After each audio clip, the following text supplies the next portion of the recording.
بلاول صاحب، پاکستان کا date crisis سر، اسحاق ڈار سے آپ کہتے ہیں ریسنٹلی انٹرویو میں کہ میں 16 مہینے تک ملک کو ڈیفالٹ ہونے سے بچاتا رہا، اور اس وقت سر ہمارے کیئر ٹیکر سیٹ اپ نے فسکل ایئر کے فرسٹ 6 منتھس میں اتنے پیسے لوکل بینک سے بورو کر لیے اباؤٹ 4.3 ٹریلین روپیز، جو پچھلی گورنمنٹ نے پورے فسکل ایئر میں نہیں لیے تھے.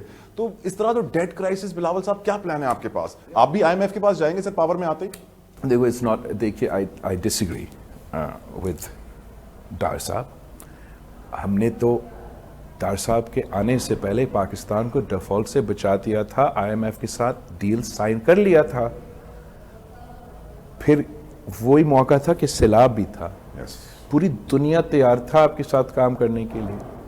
میرا سمجھ سے باہر ہے کہ یہ فیصلہ کہاں لیا گیا، کیسے لیا گیا، کہ ہمارا فائنانس ڈپارٹمنٹ نے یہ فیصلہ لیا کہ ہم خود جو ہے 3 مہینے کے لیے، جو ابھی اتنا مشکل سے ہم نے پوری دنیا کو ہلا کے ایک آئی ایم ایف ڈیل طے کیا، پیسہ اس کا آنا شروع ہو گیا، مگر اس لیے کہ سیلاب آیا ہم اس پہ عمل درآمد نہیں کریں گے. خود بخود یہ فیصلہ لیا گیا.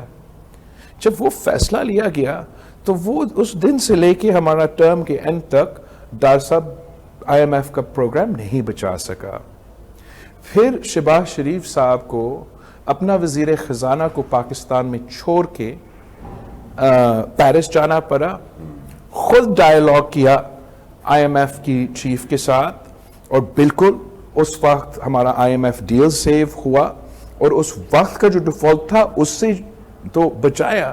مگر کون حساب دے گا اس نقصان کا جو پہلا ہم نے اگست سے لے کے اینڈ ٹائم تک، جب اس نے یہ ڈیل ایک بار پھر طے کیا، اس ٹائم کو کون حساب دے گا؟ جب ڈار صاحب کرنسی کے ساتھ کھیل رہا تھا اور بیانیہ بانے کے لیے کہ ڈار آیا تو ڈالر گرا، 200 سے نہیں اوپر، اس کا نقصان پھر کیا ہوا پاکستان کے عوام کو. تو یہ میں سمجھتا ہوں کہ ہمیں معیشت کے ساتھ سیاست نہیں کھیلنا چاہیے. ہمیں اپنے معیشت کو اپنے عوام کے مفاد کے لیے اس کو استعمال کرنا چاہیے. بالکل ایک ڈیٹ کا مسئلہ ہے، ایک ڈیٹ کا ناٹ صرف ایک معمولی مسئلہ، کرائسس ہے. اس کرائسس کو ایڈریس کرنے کے لیے ہمیں اپنا بکس کو درست کرنا ہے. ہمیں اپنے وہ وزارتیں جس پہ ہم 300 ارب روپے سالانہ ضائع کرتے ہیں، جن کو 18ویں ترمیم کے بعد بند ہونا چاہیے تھے، ان کو بند کرنا پڑیں گے. جو 1500 ارب آپ سالانہ اشرافیہ کو سبسڈی دیتے ہو، you can not afford it any more. اب کب تک اس کو جاری رکھیں گے؟ جو آپ کا طریقہ کار ہے ریونیو جنریشن کا، ایف پی آر فیل ہو چکا ہے، وہ مان لے.